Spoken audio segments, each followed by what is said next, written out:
when they are consuming your minds and your thoughts and your dreams, from the angels to the demons and to the mysteries unseen, there is no need to worry.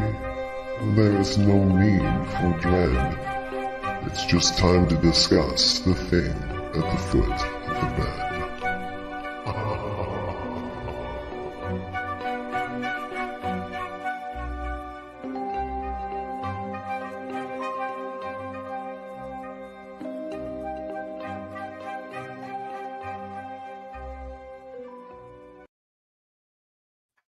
Good evening, and if you're just tuning in, you're listening live to 105.3 FM out of Mississippi and 107.7 of the beautiful city of New Orleans, Louisiana, to the thing at the foot of the bed on UFO Paranormal and United Public Radio Network, or we like to call it just UPRN. I'm one of your hosts, and my amazing friend and co-host David. I'll pass him over once I get some of the housekeeping things out of the way. So I am Lorilei Potvin. I'm a host of my own show here on the network on Monday nights called The Angel Rock from 6 to 8 p.m. Eastern Standard Time. And then David and I do this show on Thursday nights, The Thing at the Foot of the Bed. I'm a Canadian psychic medium, crystal Reiki energy healer, Akashic Records practitioner, spiritual teacher and mentor. I'm a registered nurse. I am also a budding animal communicator. I've had a near-death experience as a toddler, and I'm extremely well-versed in near-death experiences, having studied them professionally and personally for over 40 years, and very well-versed in the paranormal. I always said I never went looking for it. It found us, and we have shared our story on I think it's now Discovery Plus. It used to be the Travel Channel, Paranormal Survivor Season 4, Episode 9, called Demonic Hauntings. So if you guys like what you see, please like, share, and subscribe, and tell all your friends and family. There really is something for everybody on this network.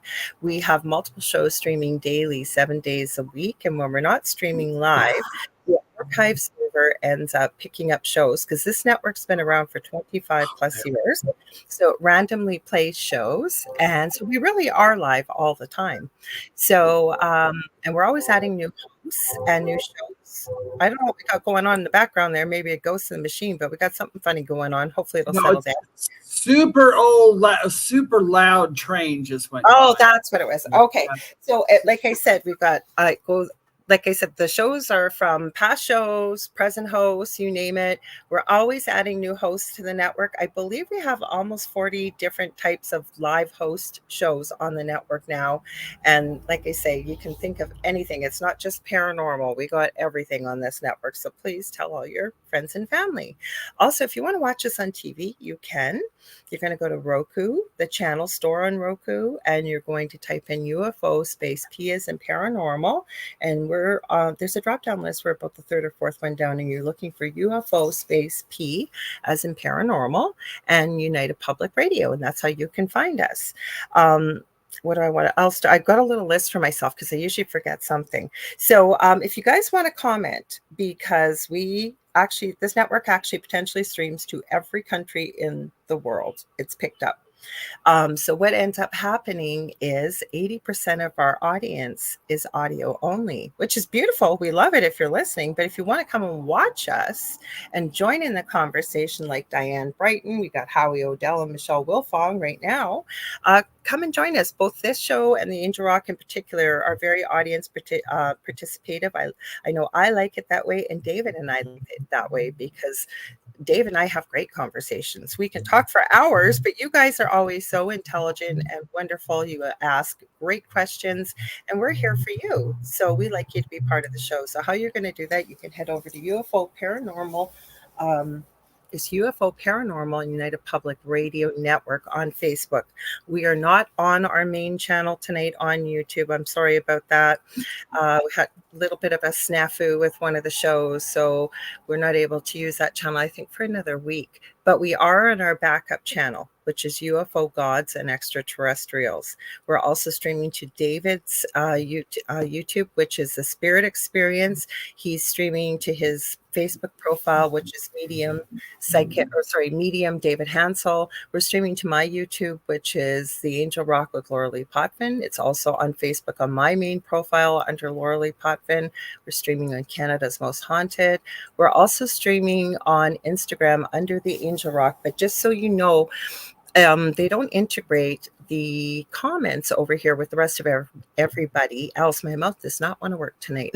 So please don't think we're ignoring you. I will pop back and forth and try and say hello, or better yet, just come join us on Facebook or YouTube and we will be able to see your comments. I think I remembered everything, Dave. Go ahead. Take it away. You told them who you were. Okay. Yes, I had a very, very large train go by, and I got a quick train story too the other night. It was funky. But anyway, my name is David Hanzel. I am a spiritual medium and a channel. I am also a pet communicator, and I am a near-death experiencer, 2015. And I know that's so funny. We announced a date. Near death, 2015. Go near death. That's what like, you know, I just had joined a new group that I can't remember, it's ISD or IDA, and it's actually near-death experiencers from around the world and get together and they put their stories on and everything. And it's really quite interesting because it's funny, even as a near-death survivor. Is it IANS? IAND? Yeah, something like that. Okay, yeah. So I had Barbara Causey Bartolome on the Angel Rock. She runs I think it's the San Diego section of near-death experiencers. I love that, the whole organization. What do you think? It's really nice. I mean, because even like you, even though yours was a long time ago, and if anybody out there, if you ever had an NDE and you have problems with it, or you're having some problems with, how you're feeling, especially if it's recently, join one of those groups because you'll be okay. Trust me. You had a long time trying to find a group though, because I went in and out. I tried to find that group a long time ago, and I was in it and actually submitted some work to them. And it was funny, my computer that I submitted that work on, it stopped working. It literally stopped working. I can't get anything off it. I still have the computer, but it doesn't go on. So I had to refine it again. And I don't really do the NDE groups on Facebook. I was in a couple, but it depending on, and there are people out there, trust me, it's like anything else. They're going to try to pull the wool over someone's eyes. And so a couple of those groups I had joined, I found out that's what was happening. They weren't vetting the people that they let in the group. And there was like a guy in there reading his book, and it was such a fake book, and it was just awful. And it was almost like that guy, Lorilei, who was channeling Saint Germain. And he was like that. Oh. I mean, it was awful, but anyway, it was funny. And, but anyway, I'll tell you about the train in a minute, but, also if you guys are listening and you are not watching us live, please know that we do have a Facebook group now for the show. It is called The Thing at the Foot of the Bed with Lorilei Potvin and David Hanzel. You can please join that group if you'd like. Lorilei posts all the videos that we show during the show that you can't see if you're only listening. And you can read stories about stuff. It's for about paranormal stuff. If you've got pictures, you have stories you want to tell, or you want to show your pictures of something. If a lot of people, they have like their orb pictures and all that, and you want to show them to a group of people who have this experience and maybe get their input. It's a great place, and it's a safe space, and it's also a private group, so you don't have to worry about anybody else knowing what in the heck you're doing. Plus, we're going to go. We're probably going to go. We're thinking about going live once we get to 200. Yeah, once we get 200 in there, we're not that far off, I don't think. We're not actually. No. Once we get 200 in there, Lorilei and I will start going in there once in a while, and we'll be doing live readings just privately in the group. And for you guys, because one, we like talking to the other side. I mean, we immensely enjoy it. Yeah, we enjoy it. And we'd like to pay you guys back for being such good listeners and everything. Outside of that, when she was talking before and she said share the noise, I live right next to it. I mean, literally a train track goes through my backyard, and it's beautiful back there. It's all woods, and it's right after the woods. And a loud one came by. But Lorilei, it was funny the other night. I was going to text you in the next morning, and I totally forgot. But I went to bed, and I was just sleeping normally and everything. And for some reason, I felt I kind of opened my eyes, and my TV shuts off automatically, when I go to bed. And it was dark, and I don't know what made me, I don't know what I was thinking. Everything was just completely calm. And then my room started shaking. And like, I thought we were having a little earthquake here. And then all of a sudden it got bigger and bigger. And I thought, wait, is that a train? And then he put his whistle on and he like left it on as they went. This train was so heavy, it felt like an earthquake. I mean, it wasn't anything paranormal, but it was the fact that I woke up right before that was weird. I might have maybe felt the vibrations ahead of time. But outside of that, what a weird thing. I was laughing at myself. Well, you probably couldn't have got a hold of me. That is weird because you guys, I was telling Dave about this. You guys won't believe what happened. This is crazy. I'll try to make it shorter than telling Dave, but long story short, you guys know about my dog. She normally pops up, Emmy. She's in at the end of the bed right now. She's like my shadow. And then we're going to say hi to everybody after this quick story. Monday night, she didn't eat her supper, but she's a really picky eater. I always tell her she would have been a good police dog because she prefers toys over food. And in the morning, she still hadn't touched her breakfast. We were sitting out in my backyard, which is literally the size of a postage stamp. It is not that large. And I was throwing her ball for her like we always do. And all of a sudden she stopped and she, let's just say, upchucked or got sick twice. All of a sudden she looked at me with the most scared look and collapsed. And literally I thought she was dying. I grabbed my stethoscope. I grabbed my, went quickly, made some glucose water or sugar water, and I rubbed it on her gums. Like I said, I'm a nurse. So I was thinking like maybe her blood sugar's low, how to listen to her, because I know if it's cardiac or not, but she literally couldn't even move her head, drooling the whole bit, like was just literally dying. It looked like. Long story short, laying there and I'm thinking, am I even going to get her to the vet? And I'm thinking, and I kept hearing from spirit, post-ictal. Now, post-ictal is something you would use as a medical term for somebody that's had a grand mal seizure. It's almost like a comatose deep sleep afterwards. Pretty well, I think the brain, it recovers, right, from a seizure. She didn't appear to be having a seizure when this incident happened. Long story short, she let out this big, deep breath, and I thought, oh my gosh, she's gone. And then she started breathing. And I didn't even know if I was going to get to my vet. My vet's miles away. And I thought, I'm going to call my older son because, I mean, it's half his dog too. When we were living together, when we got her she's only 5 years old. She just turned 5 years old. And I went upstairs to tell my younger son. And this had been about 45 minutes after this happened. As my younger son's coming downstairs with me, my dog lifts her head like nothing's wrong. She can't get up yet, but she lifts her head and she's alert and everything's fine. My son gets there about 10 minutes later and my dog is running around fine, everything. I have no idea what happened to her. I don't know if somebody tried to poison her. She's usually not outside, unassisted. I have no idea what happened. So it's been a very stressful week because she's like my child. She's like my fifth child. Yeah, our pets are like kids to most of us that adore animals, and David, your babies too. So God, like say, Dave couldn't have told me probably about the train thing because I didn't go anywhere. Finally today I went out to get a few groceries and late last week. So that was scary and not paranormal. Well, I think I didn't have any. I don't think mine was paranormal either, except for the fact I probably felt the vibrations ahead of time, which I guess is possible. You know, I guess. Who knows? But I don't know why I woke up in the middle of the night. I've been waking up in the middle of the night and just being in a good mood. And I don't understand. I keep asking, David, what are you dreaming of? Why are you waking up like this in a good mood?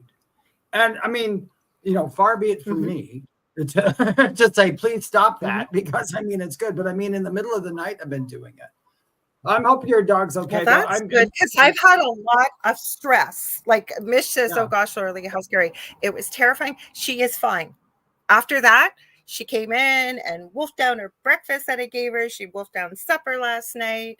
She's perfectly fine. Or that Tuesday night she did. Wednesday, she wanted to play. And I said, honey, we're not playing today. You can come outside with me. So today we went back to playing and she's fine. I thank you, Julie Jean Bassett. So everybody, Julie Jean Bassett, we're going to say hi to everybody. She said, sending love, prayers, and healing light to your sweet fur baby. Thank you. She's fine. Julie is an animal communicator and an incredible shamanic practitioner, you guys. So definitely check her out. She is my go-to if there's something going on with animals. My animals, and I've used her many times. Believe me, if you need an incredible animal communicator, Julie Jean Bassett is your girl. David also does do animal communication. But Julie Jean probably concentrates more on that's her thing. If it's not demonic, and demonic practitioners work. Before you go on, I'm always going to say this to people. Like people like me, I talk to animals, and Lorilei talks to animals, and sometimes people too. But I'm going to tell you, there's a difference between like a medium like me, who's normally talking to people and beings and all that all the time. I hear the animals, I can get them, but there's something about animal communicators that they have that connection where they can give information that I can't yet. And it's odd. And they just Julie does mediumship too, but her thing is, and I'm telling you, she's incredible. If Emmy hadn't perked up, I was gonna message Julie, and I thought I'll just wait and see what happened. Let's say hi to everybody. Everybody's been waiting patiently. Okay, yeah, let's say hi.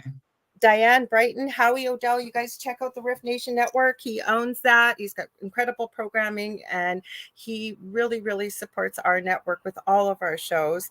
I had Rhonda on 2 Mondays ago. That's his co-host, Rhonda Harris, for the Orion Effect that David and I have been on a few times. It's fun too. It's a good show. It is. He's got some great shows. Then we've got Michelle. We're also weird. That's why I love it. Then we've got Kelly. She says hi. We've got Connie Martin. She says hi. Jennifer M says hi.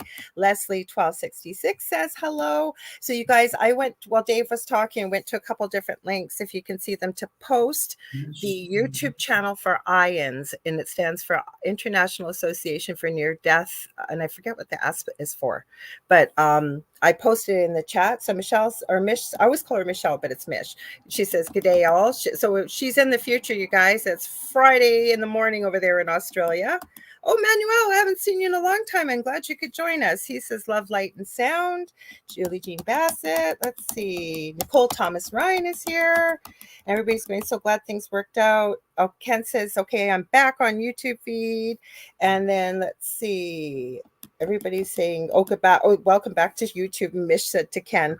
We got Christopher James. Hey, James, haven't seen you in a long time too either. So Christopher, Christopher, it's been a while since you've been on here. And Ken says, got you on the big screen again. Oh God, please don't. Our faces are probably. And then Michelle or Mish, I always call her Michelle. It's Mish. She goes, getting ready for work because I like money. We all like money. And money likes us. Money. Yeah. And Howie O'Dell says, thank you for that introduction. He bows. Howie, we always shout out your network if we can. Always. If you're here, we shout you out. I know that you're usually at work or whatever, popping in and out. That's okay. We're just glad that you guys join us. And speaking of my little queen here, you're going to come up and say hello, show everybody you're okay. You scared the heck out of your mom? My dog thinks she's a lap dog, but can you say hello? Yes. Okay, down you go. And Leslie says, we will allow and attract abundance. And Ken says, it's better to listen on TV.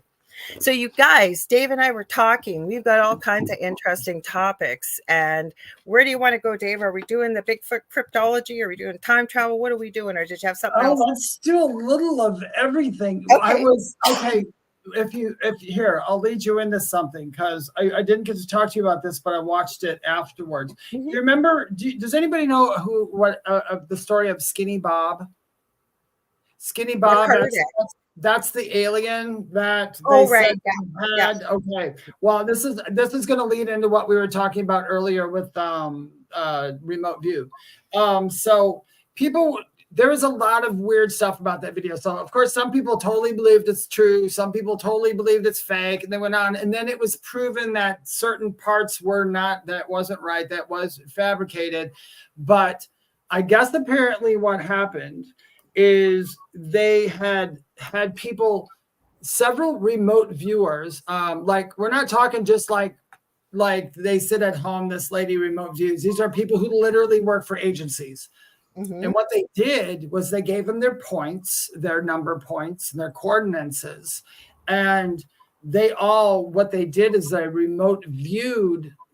What they were doing is they were having them remote view a situation with Skinny Bob. Mm-hmm. Now, they did find, none of them came out and said who that was, but they were, they could see, but they all agreed it was under, there was someone being interrogated and they were under duress and all this other stuff. And coordinates were the place where they were holding Skinny Bob. So that was really quite interesting. And then with Lorilei and I were talking about the remote viewing of, where did they remote view the Plum Island? Well, no. Okay, so what happened with Plum Island? First of all, guys, we're glad Christopher A. James is back. He said I was battling health issues that interfered with me watching your show. So I hope you're feeling better. We send you healing and positive energy, Christopher, and we're glad you can join us tonight. So Plum Island, for those of you that watch Angel Rock, a couple weeks ago, I had somebody on by the name of Chris Laterre. And he has written a book. We got to be careful about what we say here, so I will. And the book that he has written, he claims to be one of the boys of Montauk. And if you haven't seen that, I invite you to check out that episode. It's a couple weeks ago. It's on my YouTube channel. You can definitely look at it. We did unlist the episode, though, on our main channel because some of the things we talked about would have definitely have gotten us a strike. Montauk was actually Camp Hope back in the Second World War. And it's in Montauk. I think it's New York. It might be New Jersey, but I think it's New York. But speaking of Plum Island, and Kathy Hanley Little, I don't see her here yet, but she had mentioned the island. She used to live in that area. And it is across the way from Camp Hope. And there's a lot of strange things that you can get into conspiracy theory. I hate that term. I prefer truth seeking. But Plum Island, they say there's a lot of experiments going on. And there's actually a video clip I sent David, and I'll try to post it in our group, from the History Channel. What do they call it? The Monster of Montauk, or the Montauk Monster? Montauk Monster, yeah. Yeah, that was interesting because I had heard of the Montauk Monster before and I saw the photos, although I never put two and two together. For some reason, I thought when I was looking at the photo, I was looking at something really, really big. I suppose, but it's not, but it's still creepy. It's still, I'm going to take a picture of this to send to Chris, Connie. I hope you're okay with that because I know he'll appreciate that. Just so you guys know, Chris is coming back on, and the way it worked out, it will be my Halloween show, October 27th. He's coming back on, but I told him we're talking about the crazy, spooky, incredible stuff that he has encountered. He's had with the Montauk chair, I believe some time travel with the remote viewing, with the whole bit of it, alien things going on, and all kinds of spooky, creepy stuff. So we're going to be talking about that for sure. So I believe that Plum Island has been remote viewed, because I have a good friend, Michael Roser, and he's got Dark Hour Paranormal on YouTube. He also works a lot with Third Phase of Moon, which does they're a pretty big channel on YouTube that do a lot with ufology. And he's done some documentaries on Montauk. He's actually gone there to the old Camp Hope. And I know he's done some remote viewing in the past of what was going on at Camp Hope. I haven't asked him if he's done Plum Island. He might have. And I remember in one of his documentaries, he was talking about it. He said he was peering down doing remote viewing. And he said he could see all these people sitting in a row at computers, like I think it was 2 rows against the wall, all in white lab coats. And as he peered down, he said they all simultaneously turned around to look at him. And he said it freaked him out so bad he popped right out of it. So what I should say, though, because there's probably people listening that don't know what remote viewing is. So I'll try to put it in a nutshell. I know Dave will add more to it. But the thing is, with remote viewing, if you believe in universal consciousness, if you break it down to everything's energy, right? Yeah. And including your thoughts, your words, time, whatever you want. Time doesn't exist actually in universal consciousness. But because we're all connected, and because we're all energy, in theory, and it does work, we should be able to access that universal consciousness. And there are different ways you can do it, but especially with remote viewing, it's called. So you can actually go to any place, anytime, once you know how to do it, and you can actually use remote viewing. You can go off planet. You can go anywhere you want. Once you start looking into this, it will blow your mind. Did I miss anything, Dave? Anything you want to add to it? No, because there's so much to it. That's absolutely correct. I'm making it really simple. There's way more to it. Yeah, there's way more to it, but that's a good way to put it. If it's kind of it's different than, so just so people don't confuse it with psychics. Being when you're really psychic or something like that, or doing that, you are tapping into the universal consciousness. In remote viewing, it's like you're using your eyes to see the universe, whatever the universal consciousness, I guess, would be. I guess that's still viewing it in the mind's eye. Really. Yeah, you are viewing. Yeah, it's within. It's mental. It's subjective to yourself. But the thing is about remote viewing, I got to take back that word, because there are remote viewers out there, and I've done it a few times before. I can't say it. I don't. It's not my thing. I do it all the time, but I think the remote viewing that they're doing, a lot of it isn't subjective. Yes. Even though it's going out in the mind, it's objective. They're actually seeing it. Because I mean, if anybody's ever done it, I've done, I did like some of the tests and all. One, they gave me the coordinates and I did it, and I sat there and I started learning by you recognize the shapes. So you recognize different shapes, and then your mind starts putting stuff into the shapes. And I don't know, it's weird how it happens. Okay, well, how I was taught, he's just passed away. The interview is still on my YouTube channel. If you can check it out, because he was amazing, Dr. Chuck Kennedy. So there used to be a remote viewing project with the U.S. military. Okay, they say they've stopped it. You can look up Joe McMoneagle. There is Lynn Buchanan, who teaches people, along with, her name is completely, I can see her. What's her name? I've mentioned her before. I'll look it up as we're talking and I'll share it with you. They teach people how to do it. You do not have to be psychic. So what Chuck used to do, and I learned, because Ken asked, have you done it, Lorilei? Yes, I have. And I'll explain that in a sec. So Chuck had a course that was incredible, because there's many different types of remote viewing. Okay. So the U.S. military, there was also Ingo Swann they used to use, as one of the world's best remote viewers. He's no longer with us, but you can look into it. It's fascinating, the things. And basically the military was using it to spy without physically going somewhere. But the thing is, if you're very good at remote viewing, you will know when someone is remote viewing you. I'm serious. I have caught a few. You'd probably feel like it's almost, it's probably feeling almost like when we call in spirits, when we're doing mediumship, like when somebody enters the room with me, I'm like, I can feel that. So maybe it's the same thing. It just came to me right away, and it was recent. But what I was going to say, so with remote viewing, Dr. Chuck Kennedy used to be the coordinator, and he had psychic teams and he had remote viewing teams. And he even went so far as to get a hold of sketch, like what a sketch artist would use, but on a computer. Because he said what he would do, you get something called a target. Now, it could be coordinates. For me, with some of the practice sessions after I took his course, it was a 12-digit number. He also, because he amalgamated two methods. He amalgamated the method that, and you can find it online. It's declassified, the document from the U.S. military. You can learn how to do stuff online. I mean, you can get really, really, really good training. But what I was saying is the protocol, how to do it, and the training manual is online for free. Then he also somehow met somebody that used to be with the KGB. And so he took both those methods and amalgamated it. So how I was taught, he gave me a recording of a meditation that would put my brain into what's called theta waves. After that, there's a different protocol that you follow. It involves sketching, and it's different than how some other people teach it.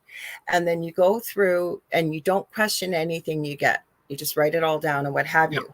Long story short, his unit, they used to find lost and missing children, missing people, solve cold cases, do all kinds of things. And I wanted to do it, and I got pulled in another direction. So I did all the practice stuff. I never ended up going ahead and joining the team. And now he's no longer with us, very sadly. He had a 93% accuracy rate. So what he would do, say somebody was missing, he would put it out, whether it was the coordinates of where they were last seen or whatever, to all his teams.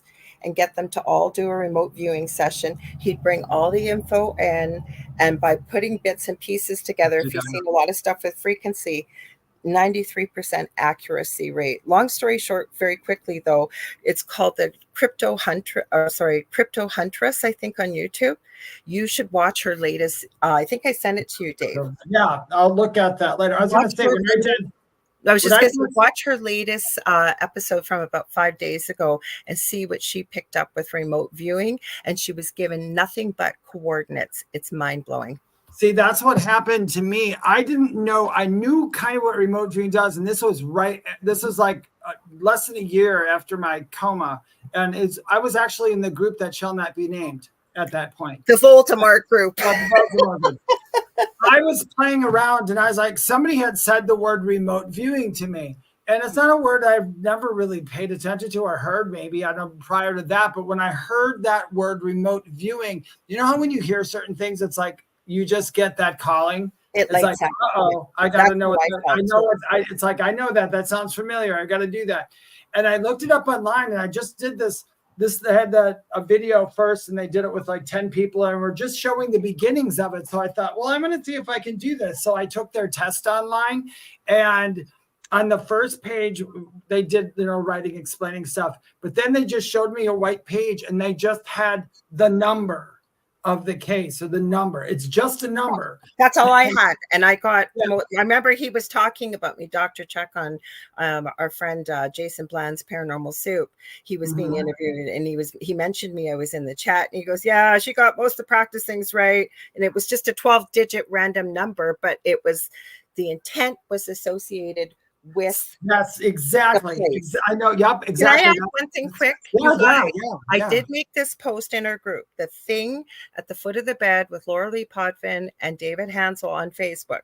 If you look under the section at the top under guides, I have a whole bunch of stuff that I put in there when we mentioned remote viewing probably about a month ago. So there was a whole bunch of information in there. I think I even put the declassified documents from the, I think it's the FBI or CIA. I can't remember what one. They're all in there because I just found it. I'm going to look right now. Yeah, I wrote a whole, I don't know if you guys probably can't. It's just a white light. Yeah, it's just a light. But if you look under guides, I put a whole bunch of stuff in there for you guys. I know Howie. I knew you knew Dr. Chuck too. I'm gonna take more of those classes because I remote view, like even being a mediumship. Sometimes you're kind of forced to remote view from spirit. But anyway, well, I do, and I get. I don't do it purposefully, but I will get remote views, especially. As I'm waking up or just as I'm going to sleep or when I wake up in the middle of the night, I'll get a lot of stuff. That's how, sometimes when I talk to people on the other side, as I'm talking to the person, they'll say something and I'll repeat it because I saw it. I said, they showed me this and that. They're like, and it's like, oh, that's something that's happening now. I'm like, oh, okay. So, but anyway, so when I discovered this remote viewing thing, so I did some stuff. I just had the numbers on one white page. And then the page turned, it went off, and there's writing that said, you're supposed to write down and draw everything you see, all the things that you get, direction, everything. And I was like, okay. So it went past, and then I think it was like 4 minutes or something like that. I don't know. They put you on a timer for this. Why did they put on a timer? I think just because it's a quick test. They want to, because you can see that you can do it. And so anyway, and I was told what I was supposed to do is just look at the number and then write down every vision in my head. Yep. And so I did that. And as I got the visions, I started drawing. Like I drew a triangle here, and I drew this, and I just drew the shapes that I kept seeing. And as I looked even further, the shapes started turning into things. And then I started drawing what I could. I'm not a very good artist, and it's supposed to be quick. And then I wrote the coordinates. I wrote where north, south, east, and west is. And I knew there was a tower up on my right, and I knew it was due east and all this other stuff. And I wrote that down, and I thought, okay, so let's see what this is. And then I flicked it. I hit it to go to the next page. And it was a base in Alaska, and I was drawing. I drew the tower that was there, and I drew all the buildings in their exact place. The only thing I did not know during that remote viewing session, I couldn't get deep enough to know that it was Alaska or get that. I felt Yeah, like but you might not have. That's why yeah, it's good if you can do it with a group. That's why the military work together, yeah, because 'cause everybody gets not something. everybody's going to get everything. But you, like I said, even with Dr. Chuck Kennedy, who's like Howie Odell said, rest in peace, definitely. How he did it, and nobody was to go off on their own. He was the coordinator. If law enforcement called him, then he would send it. He had groups from all over the world, and some were psychic, some were just very good remote viewers, and so on and so forth. And then he would know by what was coming in. He would be able, he was pretty intuitive too. If it was with frequency, somebody may get a place, another person got a place, another person got a place. So you may not have been meant to get everything. What I do want to add quickly, because I think it's a good thing that Michelle or Mish mentioned. Marissa Burrell is here. She says, hi, David and Lorilei. It's called Intuitive Specialist on Facebook. There are all kinds of remote viewing groups, practice groups. You can go into the future. It's Lori, I think it's Lori Johnson or Williams. I always get her last name mixed up. She runs this group and she teaches with Lynn Buchanan, who used to be part of the military remote viewing group. And she has a free masterclass. I think she's still doing it. It's a free 4-day masterclass that she will teach you the very basics of how to do it. But you can go in the future too. There's a guy. Oh yeah, you can remote view the future and the past. That's what I was going to say. There's a guy that she talks about that is hired by major corporations to go look into the future to see if a certain visit, say they're going to put out a big launch of a product, to see if it's going to be successful or not. Yeah. And he'll give them the probability of the timeline that he's on. He's made a lot of money. You could find buried treasure. You could find all kinds of things. But I think this is a really good point. Fish says, wonder how many remote view and not realize it may explain deja vu. I agree. Because Contessa, it's a different. Well, I don't know how everybody feels when they remote view. I personally, deja vu is a totally different thing for me, but I understand exactly what you mean. As far as people, I've never thought of deja vu as remote viewing. I'm not saying it can't happen, because deja vu is something different for me as well. Yeah, but the first part you said, that some people do it without realizing it, I agree. Yes. I'm sure there is. Yeah, I know people that are natural born remote viewers. Sure, been taught. Nothing wrong if you need to be taught. I didn't do it. No, the nice thing about remote viewing is literally anybody can be taught to do it, but not but it's kind of like mediumship or anything else. Everybody can be taught to do these things. Just some people, for some reason, are just going to be better at it. It doesn't mean that they're like anything in life. Yeah. You have a natural aptitude for certain things. Exactly. Yeah, exactly. Like playing a piano. You can have a 3-year-old play the piano and play concertos by the time it's 5, but you can also have somebody who just started playing piano at 20 and be doing the same thing by 30. So it really doesn't. It's just some people know. Yeah, but it's like not everybody's a natural born athlete. Not everybody's a natural born mathematician. I follow that. Like I said, we all have different gifts. And that's the other thing. It takes practice. Like if you don't naturally remote view. Have I sat down and done a remote viewing session in a long time? No. I haven't either, not in a long time. No. But I know that because I've mentioned it before, there's 4 of us from 4 different countries that get together. We're meeting tomorrow, I believe, or on the weekend. And it's almost like it's like a game of Tetris. So I come with my piece that I'm getting from Spirit. They come with their pieces and we put them together and we work with a scientist. It's usually the same, not always, but it's like that. It's usually the same too for missing person cases. Mm-hmm. They'll get a number of people to put it in there to get things. So Mish says, I'm pretty sure I'm a natural born comedian. I think you're a natural born money grubbing woman is what you are, because you love money. We all love money. There's nothing wrong. There's a song I have on my phone that I found. I don't know where it was. And because music uses a different part of your brain, it's in my music list and it'll play randomly. It's only about a minute long.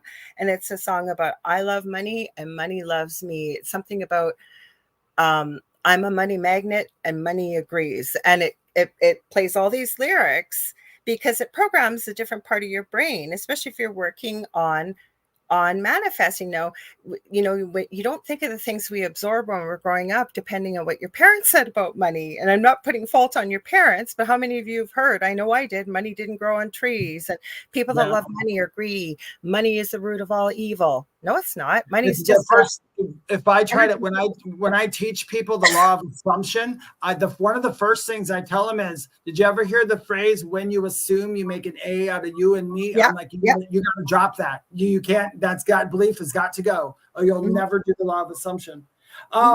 Actually, that's interesting. You said that about that song. I too have it downloaded, and I will tell everybody where to get it. You have it? Is that the one? I'm going to see who it is.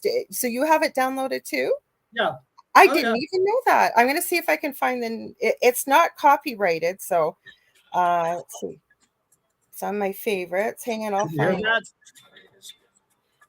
Give me a sec, guys. I'm going to find it. I got lots of songs on my favorites list here.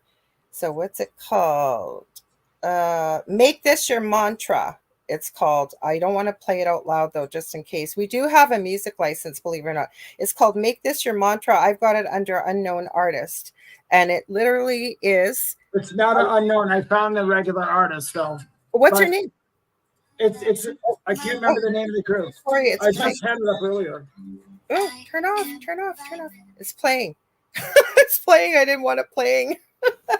Mine's been playing. But it's called, you can actually look it up. Actually, I'll give you this channel because everybody deserves a bump, you know. Why not? Because you know what? For example, with my son with autism, language was a problem, always has been, right? And he could not learn his phone number. So knowing a little bit about the brain from coming from a medical background, I figured if we can't use verbal access to teach him the phone number, I'll make up a song. And I'm a terrible singer. My brother got all the musical ability. He can sing, he can play any instrument, all self-taught.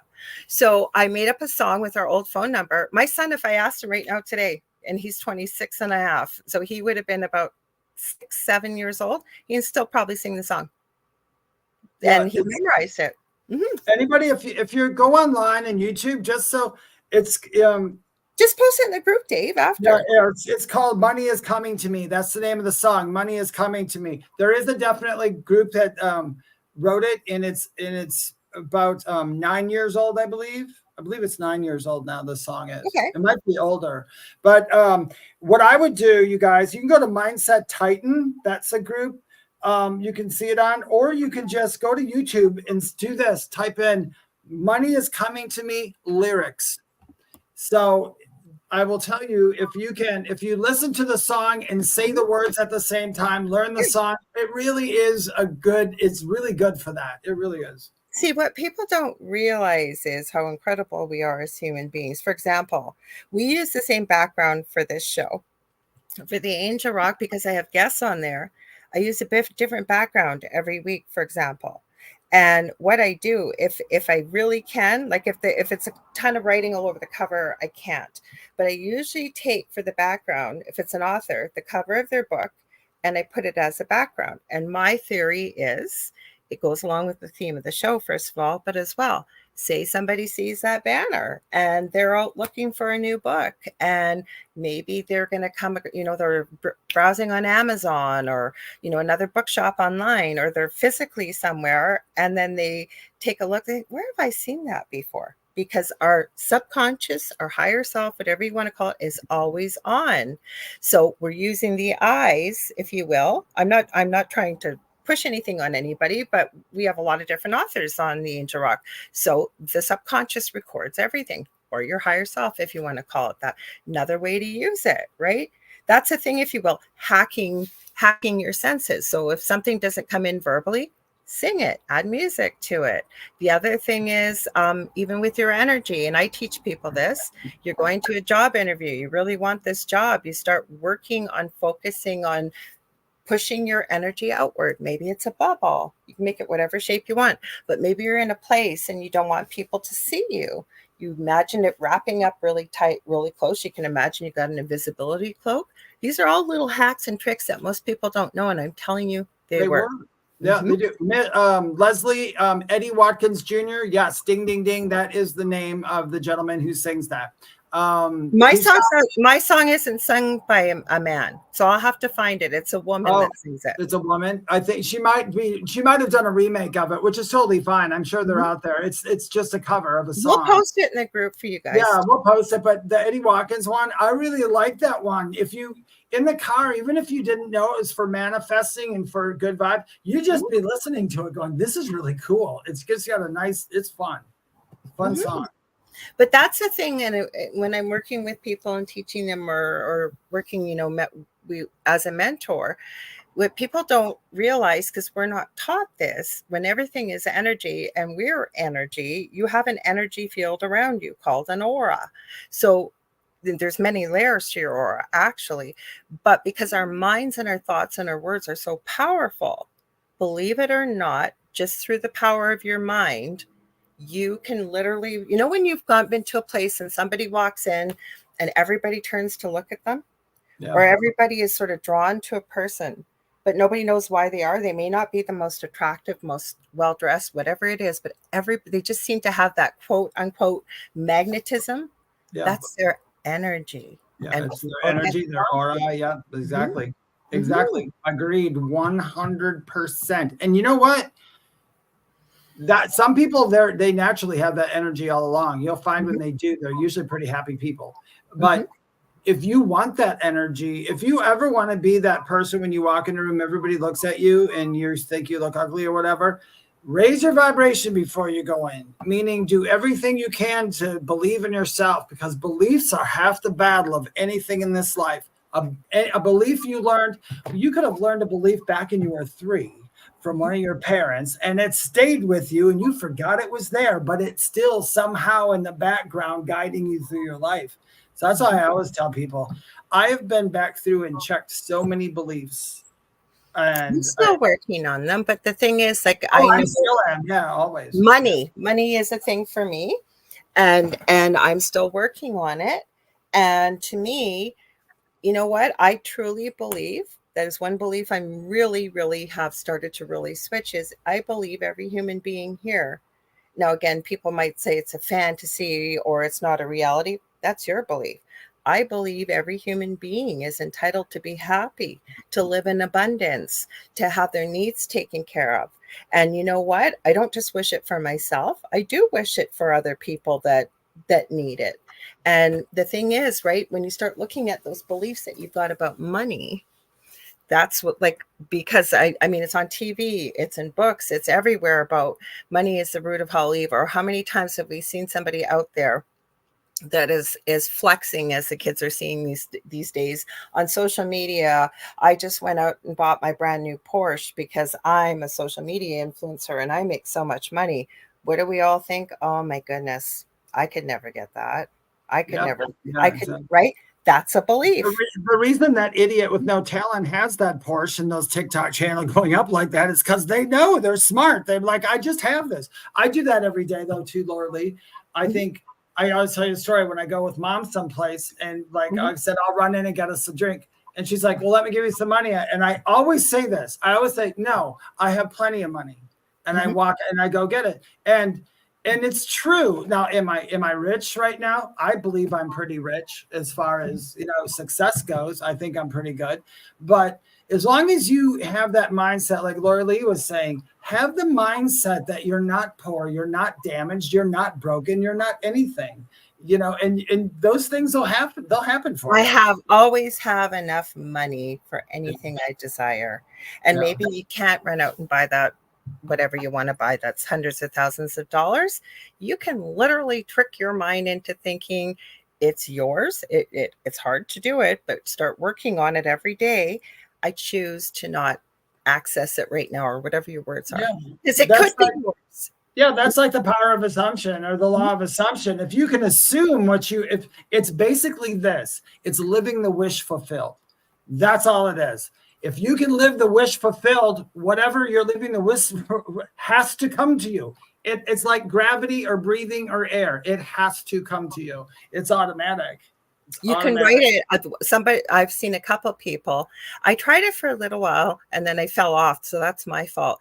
But many people I have talked to personally, that when they've wanted to manifest something or make it happen, they start writing in a journal. Part of my thing is I don't like writing in a journal. That's part of it. Yeah, but if writing it down and talking about, thank you for my beautiful new whatever, I absolutely love it, I'm enjoying it so much, and this is how I feel when I use, like, concoct a story as if it's already happened, because a lot of people, it's hard to get that feeling about what it'll feel like. So imagine what would it feel like if you were really doing that. And adding writing adds more energy, speaking it out loud, like you said, David. That's why vision boards work. Vision boards work.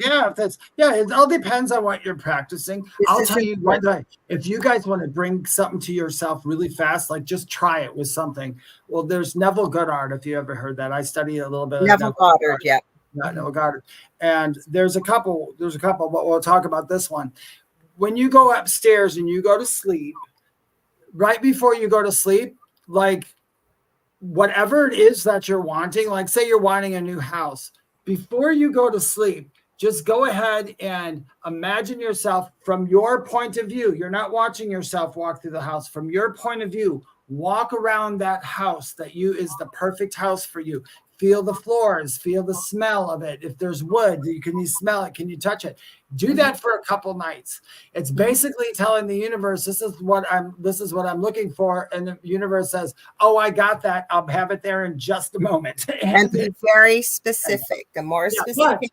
You also, otherwise, like a lot of people hoping to manifest their partner that's going to be a good match for them, right? Yeah. And I said, if you just tell them I want to meet somebody that has a job, the universe is going to keep presenting somebody with the job. Is this what you want? Is this what you want? Is this what you want? Be specific. I'm going to read some of these comments. I will tell you this, though. After you're specific, though, that for the Neville Goddard technique, there's one thing you have to do. You got to be specific in what you want. But after you're done daydreaming about it, you have to release it, and you have to let it go. Yeah, you have to let it go, and you can't insist on the outcome. And here's why. Because sometimes what you're imagining is not as good as what's actually coming to you. That's why you always say this or better. Yeah, this or better. And Lorilei knows I say that all the time. I ask for something, I'll say this or something better. Because we don't always know all, right? No, we don't. We don't know what our higher people listening, we don't. That's why you always say this or better. Yeah. That's why I want to read this, though. So Connie Martin says, words are powerful. We need to be careful of the words we choose to speak out loud. Absolutely. Words have a vibration. With your thoughts and your feelings, too. Yeah, words are vibration. That's why I tell people, when I hear people say, oh, I'm having another crappy day. Oh, my hair's ugly. Oh, I'm this. I'm like, stop saying that, because you're literally becoming that. The universe will give you what you're asking for. Yeah, so exactly. This is very important. Ken Stocka says, I find to be grateful. Yes, gratitude. I do a gratitude thing every night before I go to bed. Now, the one thing that reminds me with having back issues, by the time I lay down, I literally feel on this mattress like it's a cloud. And I'm thankful for it. And then I start thinking about all the things I could be thankful for, because it's the way gratitude works. The more you're thankful for, the more you have to be thankful for every day.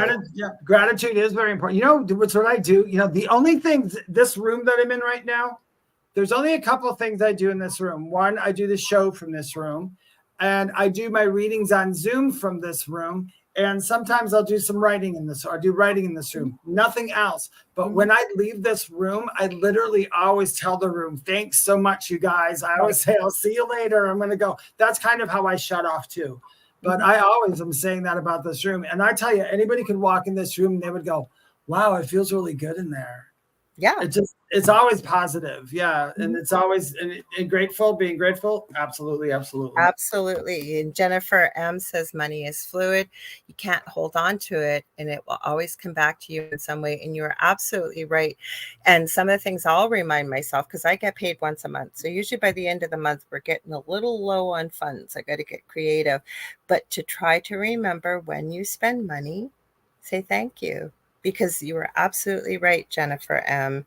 it does come back to you. And Julie Jean Bassett says, where energy goes, energy flows. And she also says, I love Neville Goddard. Yes, he's So you can really get into him. And Connie says, I've started to do that. David. oh, Leslie, good. Leslie says, let the universe surprise you. Yes. You never, like, that's what Julie's just saying here.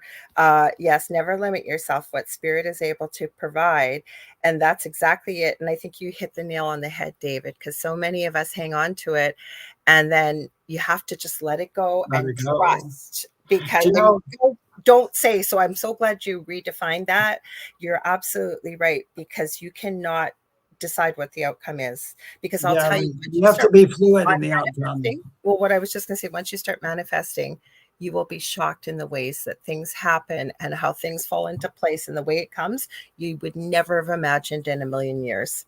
Did you know that on my stairs on the way down, my room's upstairs. On the way down, you know, I got one of those walls, you know, those in front of you, and I have a big tag board on there. And there's something I say every morning, and it is, universe, I am ready for you to start conspiring to make my dreams come true. I am asking for a clear sign in my reality today, and I am ready for it. And then I say it every morning. And then I go about my business. And do you know, every morning since I've been doing that, I have had something during that day that was suggesting me towards what I'm trying to manifest in my mind, even like seeing the spiders, or, you know, I've got, the dragon head. That was funny too. When I had just changed with me and my friend Carrie on Messenger, you know how you can change the background? I had just changed the background to mine. That was another part I'm going to tell you about that dragon head. I changed the background to the dragon thing, to the Chinese dragon thing, because I love dragons. And so do I. I think we were talking about a couple of weeks ago too about dragon names. But anyway, synchronistically, a friend of mine on Friday texted me, and she's a jeweler. It's Whispering Stones Jewelry. You should check it out. I think she has stuff on Etsy, and she's on Instagram. But anyway, she's an old friend of mine. We've been friends for years now. She said, David, I'm at a gem show, and I found something that is calling your name, and I'm going to send it to you. And I was like, okay. Well, anyway, it happened to be the dragon. So I had changed the thing to my on the back of the messenger the day before to dragons, and then she messaged me saying she had something, and then I just got this dragon head crystal in the mail. I showed it to Lorilei. So now, is there a big, powerful thing behind it? I'm sure there is, but it's not meant for me to be known. But what it is, it's another synchronicity, and I ask for those all the time. Well, no, and the other thing, when you send it to me, I actually have a resin mold. I still haven't found that dragon. It is somewhere around here that looks almost identical, but it's resin. And I thought it was going to turn out really crappy. It takes a lot of resin. So I kept adding every time I had leftover resin to it. And it has ended up being absolutely beautiful. And all these teals with a bit of black and purple. It's similar, but David's crystal is gorgeous. It is gorgeous. Yeah. It's Jennifer. Oh, go ahead. Sorry. But it's I was laughing. I was joking with Lorilei because it's big as my hand, and it's big, and it's real beautiful. But anyway, I was looking up what it was made of and all that, and one of the properties of it is that it's a protection stone as well. It offers protection, and I was holding it thinking, yeah, if I threw this really hard, you would totally protect me. Yeah. I'm going to say hi to everybody on Instagram. Give me a sec, Dave. We got Reiki Life Coach joined, Keith, Arthur, and then I joined from Pumpkin Before Midnight. That's my personal account on Instagram because it wouldn't let me comment on my own live. And Freckled Fox 10, that is my cousin. So she's still there. I say hello to you, sweetheart. Thank you for joining us. Okay, somebody asked about the bed. That's why I left that comment up. I ended up looking forever when I moved, and I ended up getting it from a Canadian company. This isn't sponsored, a Juno bed, and they delivered it free of charge. I had 180 days sleep guarantee, and I freaking love this mattress. It's so awesome, and I've had it going on 5 years at the end of January. So that's where I got it. So they're saying manifesting is incredible. Hang on, I'll take that off the screen. Sorry. And then Connie says, every day I say thank you for another day alive in this body. Sure. So we didn't know where we were going to go tonight. Should we pivot over to Bigfoot like we were going to talk, or were you planning? We started with Plum Island. Look where we ended up. So where did you want we went from Plum Island. We're all manifesting Plum Island is what we're doing. Or so we can talk about those unless you guys want us to still talk about these things, but we've got a little bit yet. But we were talking about some cryptids and monsters, and going back a little bit into remote viewing. I was just telling Lorilei that last week I was sitting outside doing a meditation, thinking about the mountains where I want to move to. And I don't know if it was remote viewing. I'm not going to say it's real, but I've been looking through those mountains quite a bit, like walking through them. I'm always seeing stuff in there that I know. And it just feels like I know you're out there hiding, dude. Mm-hmm. And I don't know what it is. I know there's got to be Bigfoots out there. I just want to mention to Jennifer M, feel free to message me on Messenger, Jennifer M, and I'll send you the link to it if you want. They were reasonably priced. I can't say enough good things about them. And I had ended up buying a secondary mattress for my son, and I was going to return it. And then when my partner took this out of the box and he didn't read the instructions, and it was actually funny in the moment, but I was biting my tongue not to laugh. When he opened the box, it expands and he went flying across the room. So it was actually with the secondary mattress. We were waiting for this because I thought, well, we need something. When we moved in, a new mattress, ours was torched. And so I knew it was never getting it back in the box, and I kept it, but it has not held up. And it was from different company, from Walmart, and it was almost the same price. So I'm telling you, it was a great price. Excellent. Julie's laughing her butt off. So I could see why you're laughing. It was pretty funny. I was trying not to laugh. So Carolyn Thompson, hello there. She says, is it WV has mountains? West Virginia has mountains, because I was talking about the mountains in North Carolina. Well, I was listening to, like I said, it was my friend, our friend, not my friend, our friend and Julie's friend, Leanne, because we're always trading channels. And she told me about the Cryptid Huntress. And I am so glad I watched that show because it was fascinating. And then I watched another episode, and she was a guest on somebody's show. She's got a pretty cool channel. I think she does a podcast, but she remote views, and she's a pretty good remote viewer. And she's pretty knowledgeable. But also I sent to David this channel I found. It's reports of paranormal, hang on, I got to look at this again, paranormal events, but they call it ROPE. And how it started was John Titor. Now, I'm sure you guys have heard of this guy. If you haven't, it's John and then Titor. He claimed to be a time traveler coming from the future, coming back to, I believe it was either 1998 or 2000. And these guys, the reason why I like this ROPE YouTube channel, I will post this in our group. They don't tell you what to think, first of all. They present the story, and they're now husband and wife. They were fiancés. They're a little bit older couple. They're not like 20 years old is what I mean. They're not seniors, but Amy does all the research, and I think it's Damon is the host. And they tell the story, but they give you all the links to the research, and they let you make up your own mind. And Amy actually uncovered a few things about this John Titor story that I have never heard about. It's quite fascinating. Mm-hmm. So this guy claimed that the timeline he was in, that things were really bad in the future. So he was sent back. He was in the military, back in time to try and change the timeline events, I guess, so that the future that, say, we would all be living in right now if he visited us would keep going in a positive trajectory instead of in the way it was going. I don't know if you got a chance to watch it or not. No, but I've heard other people about remote viewing too, who stuff that we probably already know. Remote view. He had a time travel device. Oh, that's what I mean. Well, if however you're doing it, but there are other people with time travels who said that the world was going in a crappy direction. And I was like, oh, I already know that it was. It's not anymore. It actually changed. Where we're living now, I guess, where I'm living right now, it's changed. So I'm not worried about my future. But it was, like you said, some people are trying to come to say, knock you over to, you need to get out of this. Otherwise, this is where you're going to end up.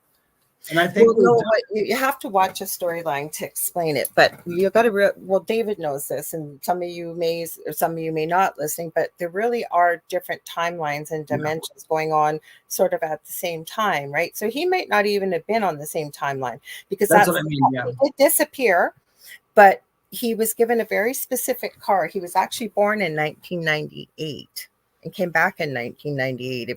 I think it was 2000 originally. There's a bit of a story to it, but he was driving a very unique car because he was explaining how the time travel device worked, that you basically had to show up wherever you set your trajectory for in the same place where you left.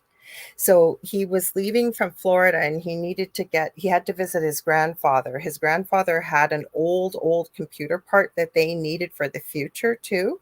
I don't know why. It's quite a long story. Anyways, he ended up having a 1967 really unusual Corvette.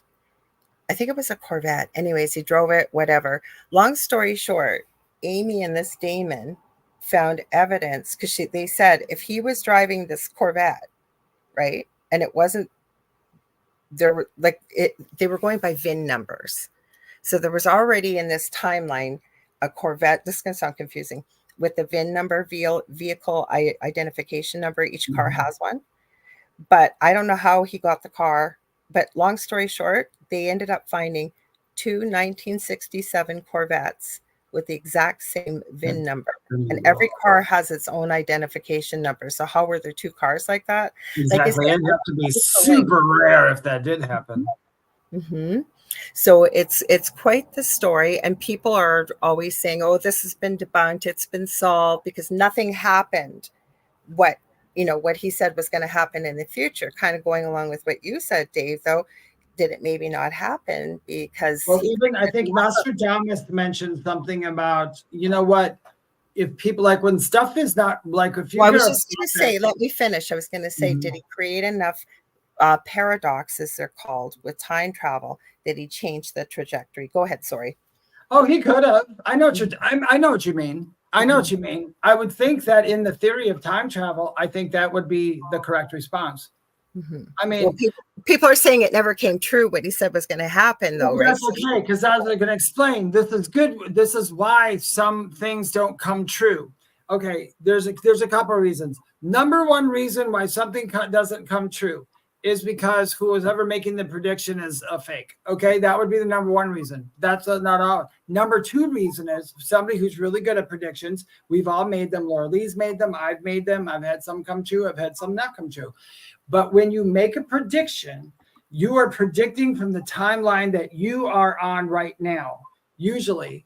Or you could be predicting, like Lorilei said, a new world that's bad, but there's different timelines. So there's an alternate world to every world. So if things are going really, really good here, there has to be a polarized world on the other end that's probably doing really, really, really bad. Or Lorilei could be, right now she's Lorilei, but she could have a doppelganger, and another one that doesn't. They do have a doppelganger. It's been proven. Yeah, there could be another Lorilei in another dimension that's got blonde hair and, someplace and doing something totally different depending on our choices. That's the theory. Whatever choice you make, the other choice has to be acted out someplace. What I was also going to say, I want to give a huge shout out to Beyond the Haunting. They are coming to Thunder Bay, where I live here, for the Lake Superior Paracon. You can look up lakesuperiorparacon.com for tickets. Carrie Lynn Shellhorn, who's a very good friend of mine and on this network. Well, both of us, she knows you as well.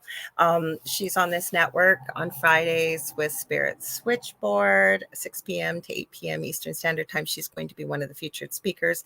Beyond the Haunting, please forgive me what channel it is. I forget what channel. I want to say it is on Discovery. They have a TV show that is incredible. The three ladies there, they are coming up here. I can't wait to meet them in person. They're joining us right now listening. So thank you on Instagram. So you guys check that out. Also, I'm going to give him a huge shout out because he is coming on the Angel Rock Monday night. I cannot wait.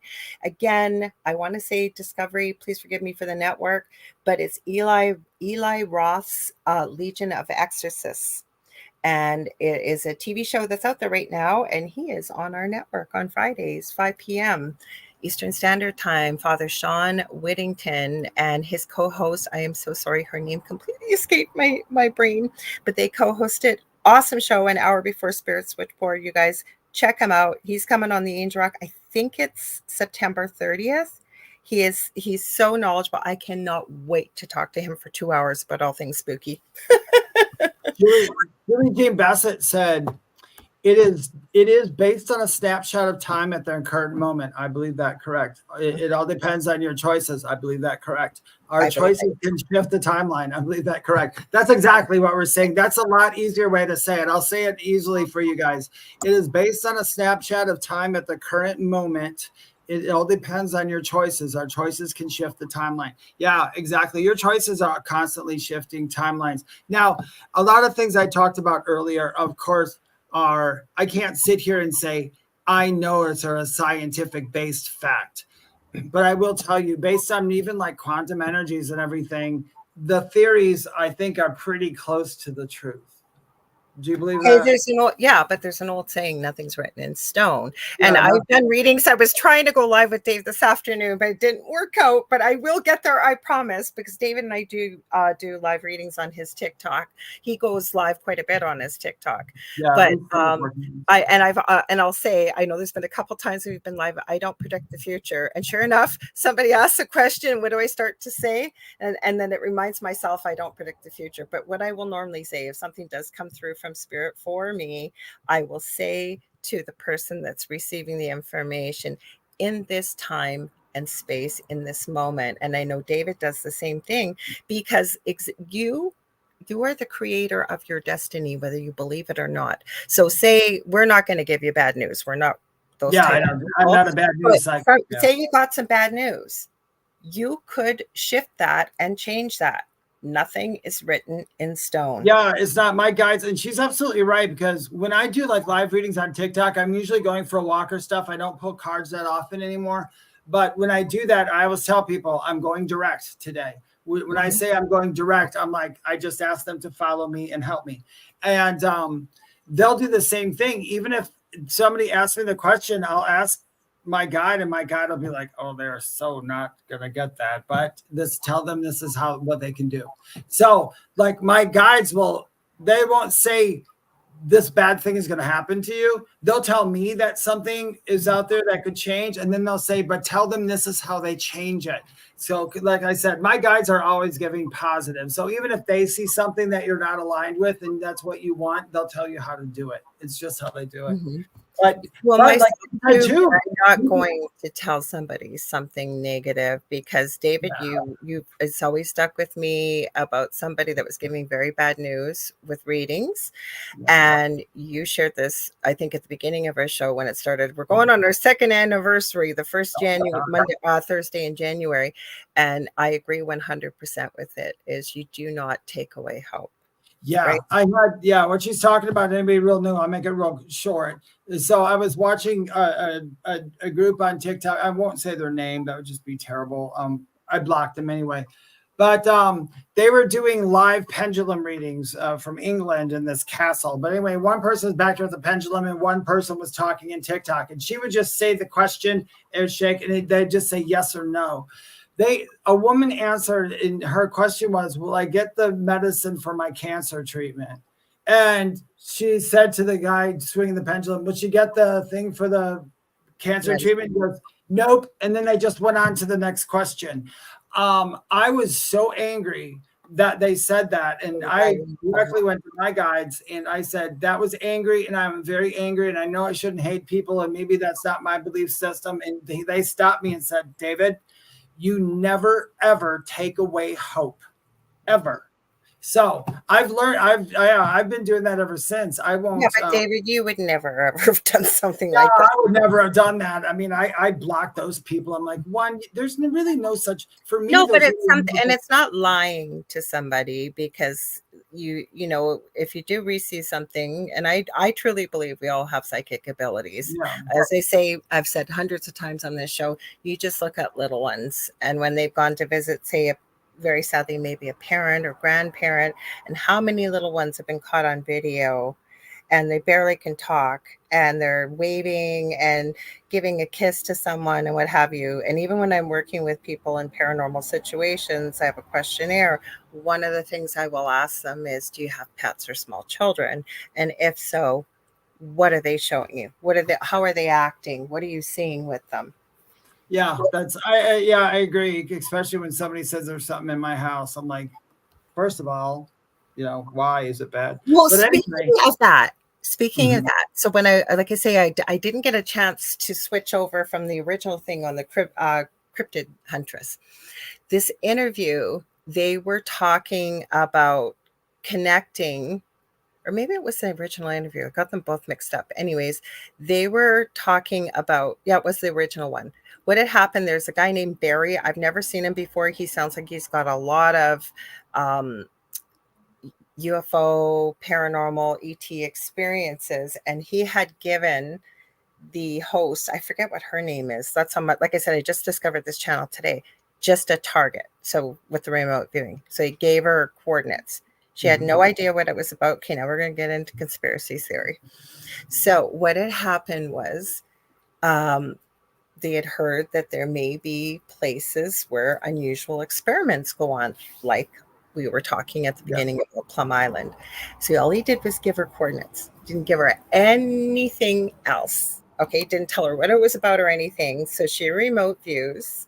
Apparently she's a pretty good remote viewer. She's been doing this in, God, probably it sounds like close to 11, 15 years and had quite a bit of training. And she comes back and she reports back about cats. And she came back, she wrote down in her remote viewing session that cats are the guardians of portals. And she ended up running into, in her remote viewing session, it's quite fascinating. I will post the link in our group about running into, it looked like a humanoid, but it was a cat. And she kept referring to it looking very much like some of the creatures from the Broadway play Cats, believe it or not, and Lyrians. And she provided quite a few really interesting pictures. And she got into about cats and how you see your cat staring off, looking at nothing. And they got into even, is this really maybe, where they got into about the paranormal. They got into people who claim that they hear voices and what, like, is this coming maybe from paranormal, or instead of say necessarily always mental illness. It was quite mental illness. It was quite an interesting discussion nonetheless. That is true. There's, with mental illness and all that, they used to a long time ago when somebody had, they would say somebody who did what we did had a mental illness, and they would be putting them away thinking, I feel bad. I think they need to look into that more. But anyway, on the portals and the cats in the lyrium, I have heard of them because people talked about many races in, about what they look like and so on and so forth. And cats are one, their dogs are one, reptiles are one. So I think every world, has kind of like a doppelganger of sorts, kind of like a doppelganger from Timu. It's not exactly it. I mean, it's kind of off. This is going to be the name of the video. It's called Secret Containment Area for Anomalous Species Remote Viewing Investigation. As she started talking years ago, when I used to do the Angel Rock on a previous network, I used to do it Monday through Friday.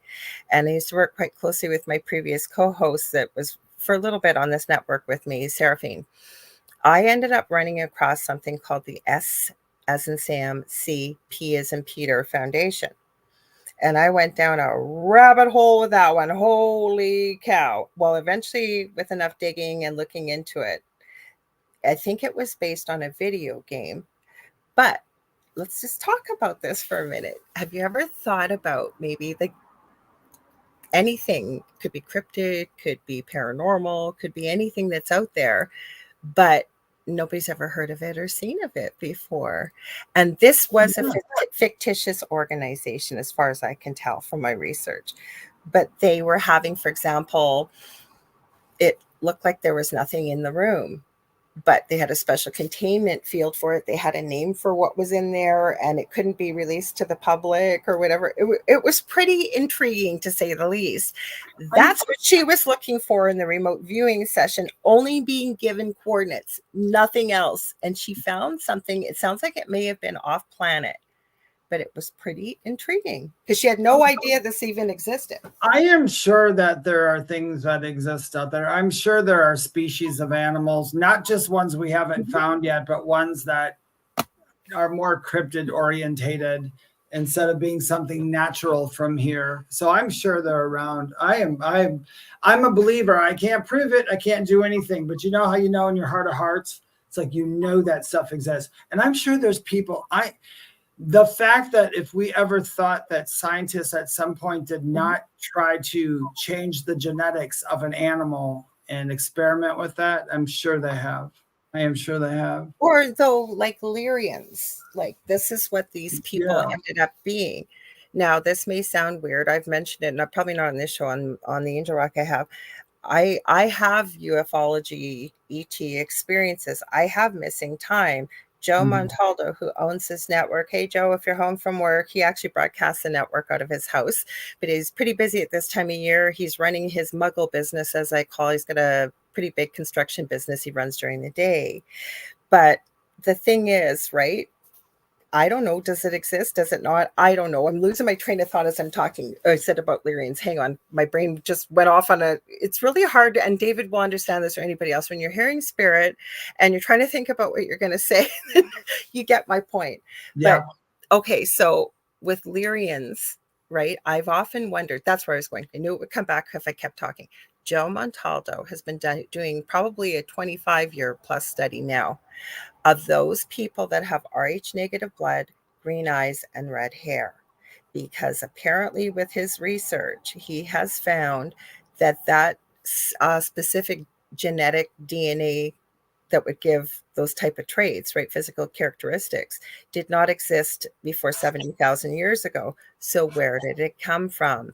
Yeah. And he's looking at the people that have the Rh negative blood, green eyes, and red hair, and what their reports are of UFO or ET experiences.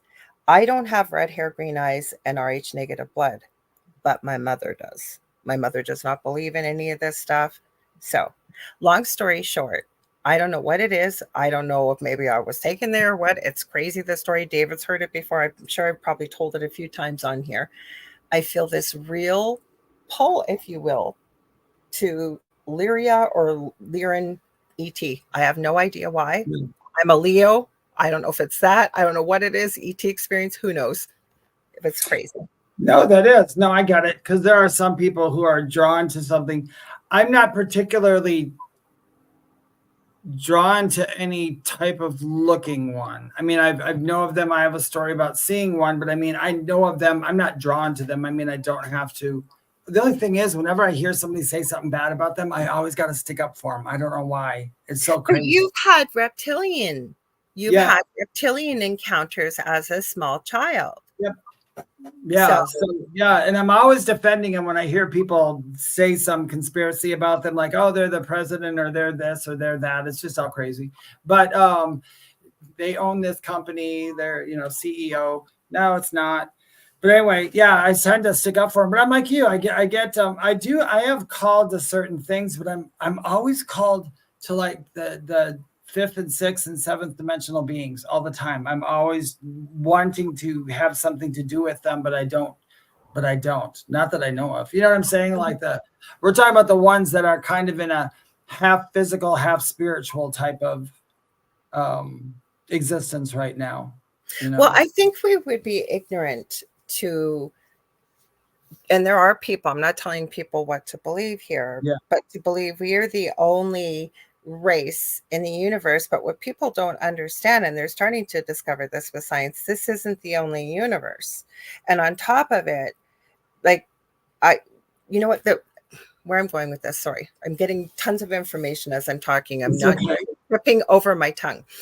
But what I always get from spirit, or who knows, connecting to ET as well, but what I receive is human beings are a young race, and our propensity for violence, never mind the depth and breadth of emotion, always confounds those races that have been around long before we ever were, especially the violence. Yeah, it seems like the races who, it seems like all the races who progressed into a way we would never even understand. I mean, they you know, like there's planets where they're not in like a physical form like this. They'd be more of like in a ethereal form, you know. So yeah, I agree. That's how they drive their ships. Like when they've looked at the technology, when there's been crashes and things, they're like literally that, part of the ship. they're part of the ship. The ship up, is a breathing organism. Yeah. So, and then how do they travel 10,000 light years quickly, right? Never mind there's wormholes and stuff, because they're very much more advanced than what we are. Now, Nicole Thomas Ryan said, I've always been drawn to Venus. I am a Libra. That's an interesting analogy. I'm a Leo, and I've always been drawn to Lyrians, or as Julie Jean Bassett said, cat alien people. They are from the Lyra constellation, is what I understand, and I believe that as well. So I don't know what I've never asked you, what astrological sign are you again? I'm Aries. Aries. Okay. Yeah. Well, I don't know if that would make sense then with the reptilians. I am Aries, Marys, berries. I am. Okay. You know what though? You want to hear something strange though about Aries? Now, somebody had said somebody tried to change the months of the. I don't know where I was. Yeah, I've seen it. Well, if you use the Gregorian calendar or what we're in right now. Yeah, we might not be who we think we are, but I have most of the Aries traits, I guess. I really do. As I go through them, there's some that I don't. The only thing that's ever messes up on me is when some people will go, hey, you're an Aries, right? Well, this is what's happened to you. And I'm like, it doesn't resonate at all. Mm-hmm. But if I go and look up like what was like, if I look up an actual Aries astrology chart, sometimes it matches up. But I feel like something happened along the line where I don't fall in a certain category anymore. You know what I'm saying? So I get you. Well, you could be on the cusp too. There's all kinds of things with astrology. Yeah, there's all kinds of stuff. Yeah. So Ken Stockless says Venus had life in the past. I think Venus still does. And if you don't believe me, here's another conspiracy theory for you. Look up Valiant Thor. This is back in the 50s after the development of the atom bomb. I can't say it on YouTube. Look it up. I've seen pictures. Don't know if it's them or not. I wasn't alive back then, so it's hard. So Ken says he's discovered or heard or whatever Venus had its timeline reset. I don't know, but I'm telling you, you can look up Valiant Thor. May not be able to use Google for it, but you start going down that rabbit hole and holy cow. And depending how deep you go, they apparently, with whatever they had in the 50s, they took a look at Thor's. He looked like a human being, but his internal structures in the way of organs and stuff were different from human beings. So I believe probably Venus still has life on that planet. So Julie says, like Jodie Foster said in the movie Contact, if we are the only ones in the whole entire universe, it would be wasted space. I like that, actually. That's true, too. It's very true. Mm-hmm. So it could be conspiracy theory. You know what? I always say I don't know everything.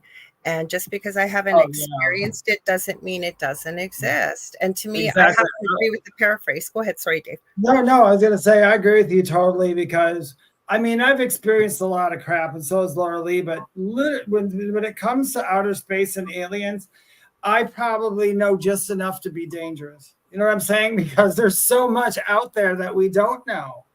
You know, there's so much here that we don't know. That's true. So that's why I was talking today to another friend of mine, and and actually Leanne was the one that told me about the cryptid huntress. But then I started looking at some other channels and stuff, and I was telling her about, I think it's called How to Hunt, and his name is Steve. He's Canadian. He is not representative of all Canadians, if that should tell you something, because he's got quite the personality on him. and he calls Bigfoot Sabe, which I believe may be, I don't know if it's Cree or another First Nations word for Sasquatch, but he gets people writing in from all over the world sharing their experiences with Sasquatch, Bigfoot, Yeti. I don't think I've heard one yet with the abominable snowman yet, but but they're quite. I think the abominable snowman's another word for Yeti. I know it is. I was being facetious when I said it. Yeah, they call them all kinds of. There's some other names too for Bigfoot too, and I'm sorry I don't have them offhand. But I remember looking up a list of the different names of Bigfoot. That's why he calls them Sabe, and everybody seems to be using that term. But some people have had physical encounters that have not turned out so well. And it's quite the story. Now, can I prove if it's right? No. But you know what else I heard? I haven't checked his channel in a while, but it was a couple months ago. People are starting to send in video and pictures. And there was this one picture. It was some kind of, I don't know if it was a troll or a dwarf or what out in the forest. It was a I'm getting goosebumps. I think about pretty creepy, scary looking, huge thing that was coming after this guy. It kind of looks like he was lucky to escape alive. So at least he's sharing the pictures and the videos now. So you can check it out. Now, have you ever heard of Sasquatch Ontario? That guy's channel? I like his channel.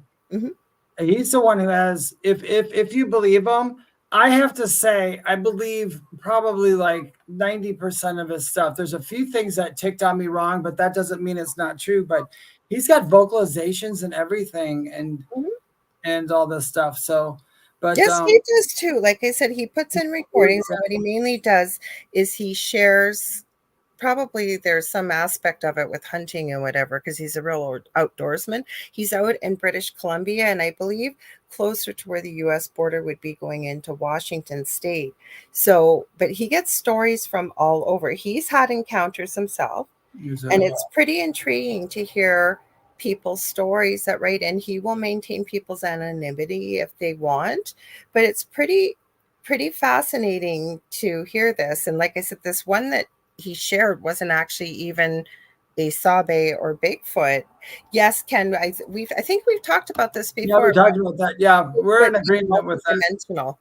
Yeah, we're in agreement with that. I think most of the cryptids that we see are either multi-dimensional or, like Lorilei and I both kicked around on tulpas as well. Could be, yeah. And then, now we're starting to really see a lot about dogmen. Yeah, and then I know what they got into. This is the other thing when I was getting on this, like I said, the second video that she was a guest on a show, they were talking about the werewolf and it was one of the states. She was born in 1843. Her name was Emily, but they called her Emmy. And it was a pretty interesting story. And apparently it's somewhere in the South. It's close. Is it Georgia? Maybe, I'm not sure, but they were talking about it, and all the people that are close to where this girl lived still follow this legend. She was called the werewolf of whatever the name of the city was. I can't remember.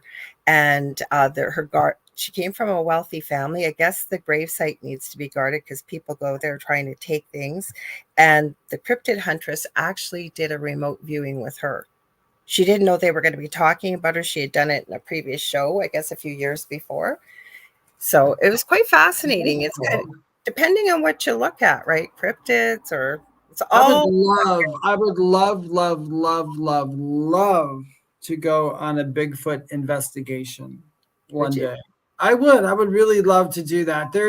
I watch a program called Small Town Monsters. I don't know if you ever watched it. Even if you don't believe everything they say, their B-roll footage is amazingly beautiful. They go into the woods and take stuff with you. They don't come on there and say, hey, we got evidence. They go out there and they look for the evidence. So there isn't evidence in every show, and I think that's how it should be. If you're watching something that has evidence in every show, there might be sus of that, I guess. Well, the other thing is too, I think you got to keep an open mind, right? You do, especially for stuff like, because we don't know if Bigfoots are mean or if they're nice or if they're anything. I think they're like anything on this planet. Some can be kind, maybe some can't. Connie says when my dad was alive, he saw a creature running down our hallway and then vanish into thin air. He believed in all of this stuff. Wow. Yeah. I would, yeah. Stranger things have happened. I mean, and they still continue to happen. But it is always a lot of fun to talk about, which I guess we're coming to the end. I know, you guys, this is the fastest 2 hours of my week, besides Mondays, but I swear Thursdays just fly by. So you guys, let us know. Do you want to continue the discussion with the cryptids? Anything you guys want to talk about, let us know in the group. We'd love to, because we're here to talk about what you guys want to talk about. Yeah, otherwise we'll look up stuff. And if we don't know it, Lorilei and I will look it up and we'll do something with it because we love learning new things. You know what? The way to do stuff is to question things. The more you question it, the more the truth is going to come out. So don't let anything just lay low. But anyway, as Lorilei said, and to all our listeners, please join us on Facebook at The Thing at the Foot of the Bed with Lorilei Potvin and David Hanzel. You can post stuff in there. You can see the videos that we show on there. You can give us suggestions, as Lorilei just answered. Also know that Lorilei and I will never, ever DM you out of the blue to offer you readings or anything. We have a lot of fake people, and I have a lot of people are faking my name and doing that. I just had to make another video. The only way you can get hold of me is either by going on TikTok or Instagram, and you can find me under @Medium David Hanzel. No slashes, no dashes, no numbers. You can join me in my Facebook group, The Spirit Experience, or my YouTube group, The Spirit Experience. If you want to know more about me, schedule a reading, or anything like that, you can go to my website, theywhispertome.com. Over to you, Lorilei. Thank you. You guys, don't forget, if you were intrigued and you were here a little bit earlier in the show about remote viewing, you're going to go to our group. I'm going to repeat it again because we want to get to that 200, you guys. And when we do, we're going to go live in there from time to time, do some free readings or whatever. We might even just have a discussion like this. You never know. But you can look at the top under the link of, it's not, what did I say? No, is it files? I said, Dave? Do you remember what I said? I got to know. Let me look for it. You guys stay tuned because coming up next is the second night of the Outer Realm with the incredible Michelle DeRoche, our station manager, and Amelia Pisano. They got a good guest tonight. I can't remember his name, but I saw it when I was looking something else up here. Now I got to take a look at the thing at the foot of the bed. It's under guides. It's under guides. So if you look there, it says guide 1, and there's a whole bunch of information about remote viewing. If you ever want to get a hold of me, you can get a hold of me on facebook.com/Angel Rock right now. Guys, I'm still working on a website. I'm trying to get, October's coming quick, but I'm trying to get my first course out, Introduction to Spirituality, and get it all in a domain name under one space. So that's coming. But for now, that's the best way to get a hold of me. If you want to book a reading, I do energy healing, I do mentoring and teaching. So that's the best way. Quickest way is Messenger to get a hold of me on Facebook, but I am on every social media platform, on Instagram, Snapchat, TikTok, YouTube, you name it. If you can think of it, I got a plot. It'll either be under the Angel Rock or Lorilei Potvin. Now I've got 2 groups on Facebook, Paranormal University for all things paranormal, the Angel Rocker Tribe for more spiritual things, and we'd love to have you be a part of both those groups as well. Monday night, I have the Angel Rock from 6 to 8 p.m. and I have a returning guest coming for you. And my brain, I'm telling you, today with names is just, give me one sec. It's Megan. She is the cousin of Lori Vallow, if you follow true crime, but she's also an incredible lady who left her religion. She lives out in Utah, so that should give you an idea. And she's now become a, I want to say positive success guide. She's an author, and you guys loved her. So she is coming back on. Megan Connors is her name. So she will be back at 6 p.m. Otherwise, David and I will be back here with you guys next Thursday to do some more wonderful conversation and fun with you. Right, Dave? So stay tuned. There we go. Okay, so you guys, sorry, my phone went off. You guys stay spooky, and we're going to try it. Say it together. Are you ready? Yeah. 1, 2, 3. What's at the foot of your bed? We were off. We were off. Yeah, we were. Almost had it last week. Yeah, my phone went off at the last minute. Oh. Well, you guys, we will see you next week. Have a great weekend. We love y'all. Stay, like Dave said, stay spooky, and we'll see you next week.